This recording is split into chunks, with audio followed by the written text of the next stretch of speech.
एक मंदिर था।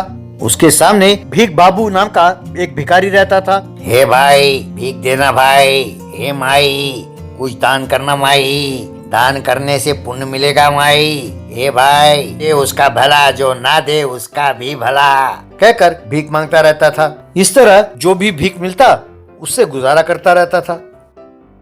गांव के बाहर उसकी एक झोपड़ी थी। एक दिन वो अपनी झोपड़ी में झाड़ू मार रहा था कि उसे फर्श पर एक दरवाजा दिखाई दिया।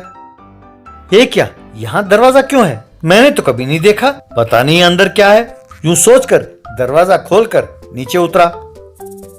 नीचे अंदर जाकर देखा तो वो एक सोने का घर था। वहाँ की सारी वस्तुएं सोने की बनी हुई थी। अरे वाह, क्या ये सच है या सपना? ये क्या है? जहाँ देखो सोना ही सोना। सोने की मेज, सोने का पलंग, किसी ने चोरी छिपे बनाया होगा और इसका पता भूल गया होगा, या फिर हो सकता है ये कोई जादुई घर हो। यूं सोचने लगा। बाद में देखा तो मेज के ऊपर कई किस्म के खाने के पदार्थ थे। अरे ये क्या, यहाँ तो खाने के बहुत सारे पदार्थ हैं। बहुत भूख लगी है कहकर वहाँ बैठकर खाने लगा। अरे वाह, चिकन बिरयानी तो बस मजा आ गया। सारे व्यंजन एक से बढ़कर एक हैं। ये सब किसने बनाया होगा? यूं सोचते हुए खाने लगा। वो जो भी पदार्थ खाता था उसके खाते ही फिर से प्लेट भर जाता था। ये देखकर वो हैरान हो गया। अरे ये क्या, मैं जो भी खाता हूँ वो फिर से प्रकट हो जाता है। यूं सोचने लगा। बाद में सोने के पलंग पर लेटकर सो गया। जागने के बाद सोने की टीवी को ऑन किया। टीवी में एंकर। सोने के घर में आपका स्वागत है। उम्मीद है कि आप यहाँ पर आनंद ले रहे हैं। कैसा लगा आपको ये सोने का घर? ये क्या, ये एंकरिंग कर रही है, मुझसे बात कर रही है? ये टीवी प्रोग्राम तो नहीं लगता। मैं आपसे ही पूछ रही हूँ भीख बाबू, क्या आपको ये घर पसंद आया?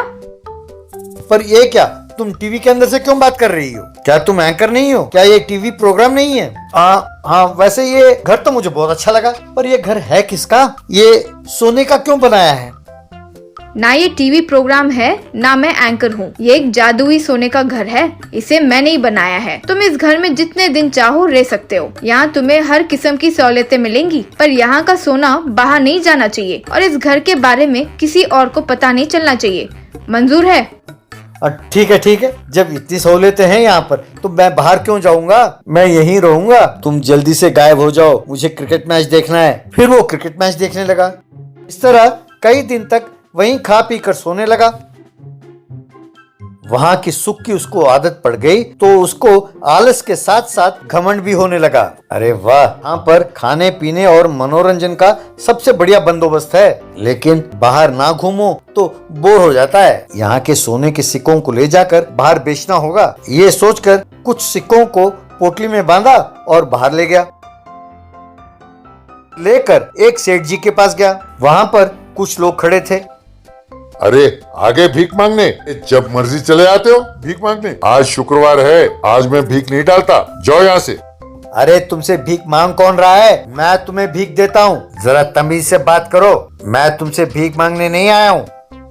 ए भीख बाबू, सेठ जी से तुम बदतमीजी से क्यों बोलते हो? दिमाग तो ठीक है ना? चुपचाप उनसे माफी मांगो। अरे किट्टी के नाम पर लोगों को धोखा देने वाली तुम्हें बोलना चाहिए लोगों से सॉरी, मैं नहीं। चुपचाप बैठी रहो। ये क्या, तुम पागल हो गए हो क्या? तुम आए किस लिए हो? क्या चाहिए तुम्हें? अब आए ना रास्ते पर, मेरे पास सोने के सिक्के हैं, इन्हें ले लो और मुझे पैसे दो। तुम चाहो तो तुम पर एहसान करता हूँ, सस्ते में देता हूँ। समझ लेना कि वो मैंने तुम्हें भीख दिया है। ऐसे सोने के सिक्के मेरे पास और बहुत हैं। क्या सोना है? तुम्हें कहाँ से मिला सोना? तुमने कहीं चोरी किया है क्या? अरे पेट्रोल पंप में पेट्रोल में मिलावट करके बेचने वाले तुम हो। तुम लोगों को धोखा देकर जीते हो और मुझसे कहते हो। मेरी किस्मत अब बदल चुकी है। मैं अब सोने के घर में रहता हूँ, मुझे चोरी करने की जरूरत नहीं है। चाहो तो मेरे सोने के सिक्के देख लो। सेठ ने जब पोटली को खोलकर उल्टा किया तो उसके अंदर से कंकड़ गिरे। क्यों कंकड़ लाके सोना कहते हो? तुम किसे ठगना चाहते थे? कहकर सब ने मिलकर उसे खूब मारा। हाय रे बाप रे, मुझे ना मारो, मेरा विश्वास करो, मेरे साथ आओ, आपको मैं सोने का घर दिखाता हूँ, मेरा विश्वास कीजिए। कहकर उन सबको लेकर वो अपनी झोपड़ी पर पहुंचा। पर वहां देखा तो वहां पर झोपड़ी भी नहीं था। लोगों ने फिर से उसे खूब मारा और चले गए। तब वो टीवी वाली एंकर प्रकट हुई। बेटा, मैं संतृप्ति देवता हूँ। तुमने फिर से साबित कर दिया कि मनुष्य को जितना मर्जी दो वो तृप्त नहीं होता। तुम जैसे भीख मंगे को मैंने हर किस्म की सहूलतें दी, पर तुम उस मौके का फायदा नहीं उठा पाए और अब इस गांव में तुम भीख भी नहीं मांग सकते। कोई और गांव चले जाओ और वहाँ पर ईमानदारी से जियो। कहकर वो गायब हो गई। फिर भीख बाबू अपनी जिंदगी की तलाश में दूसरे गांव चला गया।